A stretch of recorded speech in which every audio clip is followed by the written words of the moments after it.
예, 그 SVD를 이용해서 그 마이머 채널을 이제 여러 개의 시소 채널로 디컴포지션 할 때 이제 이 수식이 만들어졌었는데 여기서 하나 빼먹은 게 있어서 이거를 n 틸드에 바를 쓰고 요게 지금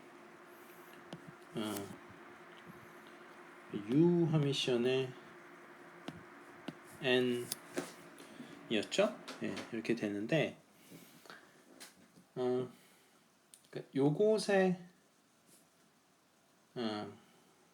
이게 벡터니까 이것의 그 통계학적인 특성이 이것의 특성하고 완전히 똑같습니다. 그러니까 이것의 분포가 예를 들어서 가우시안 랜덤 벡터면 이것도 똑같이 가우시안 랜덤 벡터예요. 그러니까 허미션 매트릭스의 그러니까 유니터리 매트릭스를 앞에 곱하더라도 유니터리 매트릭스의 허미션 매트릭스를 허미션 한 것을 곱하더라도 일반적으로 그 확률적인 특성이 변하지 않습니다. 따라서 이것에 대해서 걱정할 필요가 없다. 이걸 마치 새로운 노이즈처럼 생각하셔도 아무런 문제가 없다라는 거고요.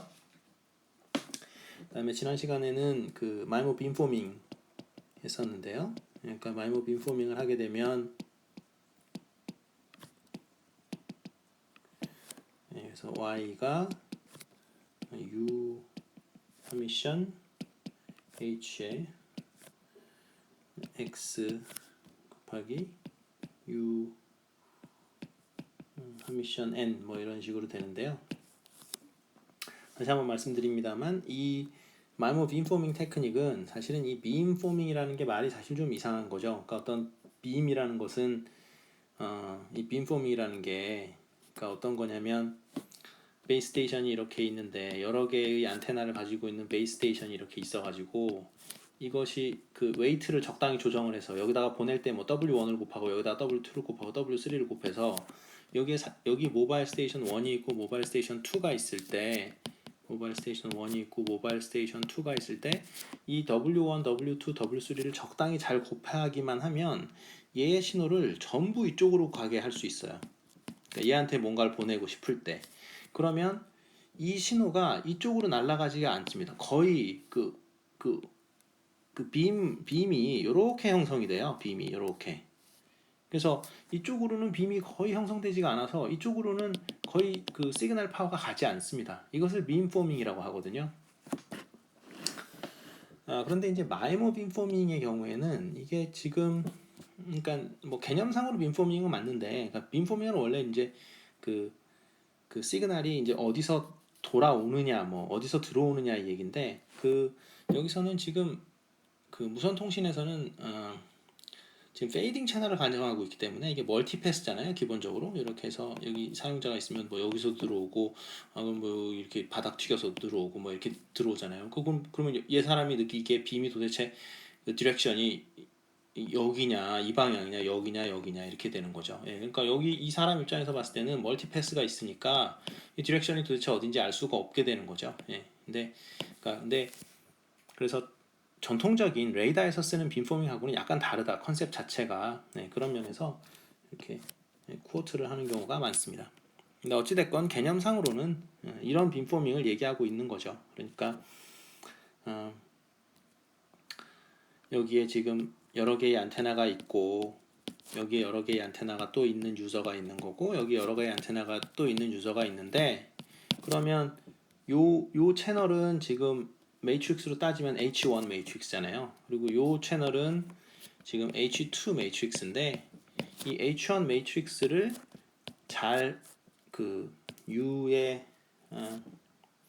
시그마의 V 허미션으로 잘 SVD를 해가지고 그거를 웨이트 벡터를 나온 것을 V로 나온 거를 여기다가 이제 V1, V2, V3 이렇게 넣고 여기다 U1, U2, U3로 웨이트 하면은 이쪽으로 굉장히 센 시그널을 보낼 수 있다라는 거죠. 파워가 아주 풀로 그러니까 약하게 보내더라도 이 채널이 너무 좋다라는 거죠. 예, 그것이 바로 그 마이모 빔포밍의 원리입니다. 예, 그리고 이쪽으로는 거의 파워가 전달되지 않죠. 이것을 우리가 마이모 빔포밍이라고 합니다. 그러니까 이쪽으로 보낼 수도 있고 이쪽으로 보낼 수도 있는데 이쪽으로 보내는 거는 당연히 이제 H2 가지고 싱글러 밸류 디컴포지션 해서 그때 나오는 U 이런 것들을 여기다가 웨이트 잘 주고 여기다 웨이트 잘 주면 우리가 마이모 빔포밍을 쓸 수 있겠죠. 그 다음에 이렇게 멀티플렉싱인데요.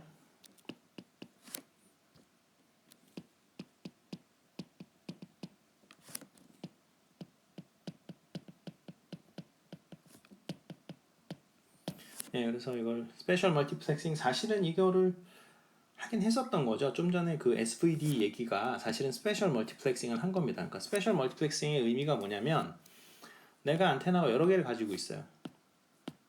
그러면 이 안테나 여러 개로 요걸로는 뭐 X1이라는 데이터를 보내고 요걸로는 X2라는 데이터를 보내면 이게 스페셜 멀티플렉싱입니다. 그래서 멀티플렉싱이라는 단어는 뭐냐면 한꺼번에 데이터를 많이 보내는 거예요. 그러니까 어떤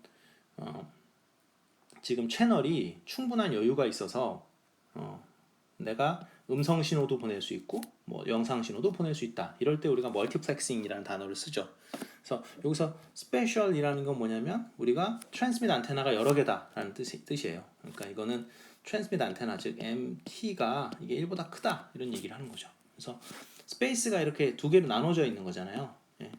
그래서 여기서 데이터 하나 보내고 여기서 데이터 하나 또 보내고 그리고 안테나가 또 있으면 여기서 또 데이터 또 보내고 그래서 안테나가 많으면 많을수록 데이터를 많이 보낼 수 있다. 이 개념이 바로 스페이셜 멀티플렉스입니다. 이 스페이셜은 어디서 나온 거냐면 스페이스라는 단어에서 나온 거죠. 그렇죠?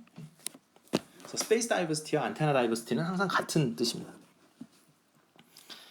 근데 이제 우리가 SVD를 배운 것은 여기서는 이제 SVD를 해가지고 여러 개의 희소 채널을 만들었으니까 그게 사실은 스페셜 멀티플렉싱이죠. 그러니까 트랜스밋 안테나 여러 개 만들어가지고 데이터 스트림을 여러 개를 보낸 거죠. 그런데 이때의 가정이 뭐였냐면 CSIT였습니다. 트랜스미터에 채널 스테이트 인포메이션이 다 있다. 그렇다면 만약에 없으면 어떡할 거냐 이거죠. 그래서 지금 볼 거는 그러니까 스페셜 멀티플렉싱의 SM이라고 쓸까요? 그러니까 스페셜 멀티플렉싱 상황인데 이게 없는 거예요. CSIT가 없다. 물론 CSIR은 항상 있는 거죠. 그러니까 CSIT가 없을 때 어떻게 하겠냐? 그러면 받는 신호가 H X 더하기 N바가 되겠죠. 그리고 우리가 트랜스밋 안테나에다가 실어주는 거는 첫 번째 안테나에다가는 X1, 뭐 QM 심볼이라고 부릅니다. X2, 그래서 X, MT 이렇게 보내는 겁니다. 즉 MT개의 QM 심볼을 한꺼번에 보내는 거죠. 한꺼번에 보내는 걸 멀티플렉싱이라고 합니다. 자, 그러면 옵티멈 디텍션은 어떻게 해야 됩니까?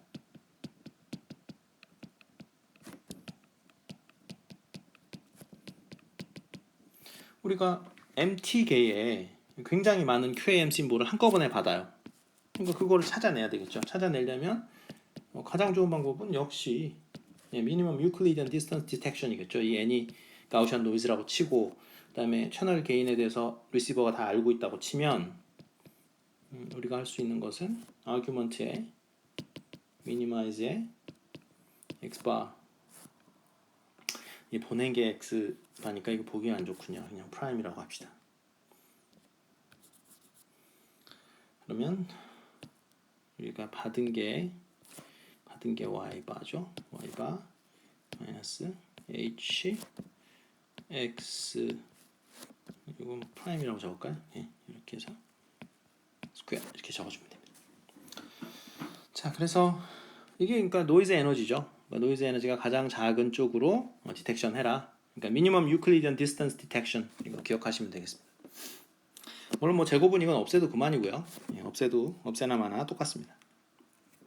그렇게 하는 게 옵티멈 디텍션인데 일반적으로 굉장히 어려워요. 왜냐하면 이게 지금 미니멈을 이렇게 계속 뒤져 나가는데 이게 지금 찾아야 될 게 몇 개입니까? 지금 이게 16QM이라고 생각하면 이 개수만 뒤져야 될 게 이거 지금 계산을 몇 번 해야 되냐면 16QM이라고 생각하면 16에 MT승 계산해야 되죠. 그래서 트랜스밋 안테나가 4개만 되더라도 이거 계산하려면 굉장히 힘들죠. 그러니까 여기 16QAM 점 한 개, 그러니까 여기 16QAM 하나, 16QAM 하나 아무 심볼이나 집어넣고 그 다음에 요거 계산하고 왜냐면 이거는 지금 리시버에 있는 거니까 이거 우리가 받은 신호고요. 요거는 CSIR, 그러니까 요건 알고 있는 거죠. 채널이 어떻게 생겼는지 알고 있고. 그럼 여기다가는 이거 다 QM 심볼 다 집어넣어가지고 계산하는 거죠. 그리고 그거 계산해 놓고 그 다음에 요거를 계속 이제 바꿔가는 거죠. 바꿔서 또 계산하고 해서 그게 가장 작게 되는 얘를 찾으면 그게 옵티멈 디텍션이 되는 거죠. 그런데 일반적으로 굉장히 계산량이 많습니다.